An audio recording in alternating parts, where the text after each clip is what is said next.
ரொம்ப கோவமா இருந்தா எப்படி சமாதானம் பண்ணுவீங்க? எப்ப பார்த்தாலும் இப்படி கோவப்பட்டா நான் என்ன இது பண்ணுவேன் அப்படின்னு கேட்டேன்.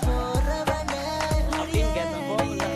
சரி நான் இன்னைக்கு நான் சாப்பிட போடல, இந்த மாதிரி கோவமா இருந்தேன்னா நீ எனக்காக எதுவும் பண்ண வேண்டாம், நான் இன்னைக்கு சாப்பிட மாட்டேன் அப்படின்னு போவேன்.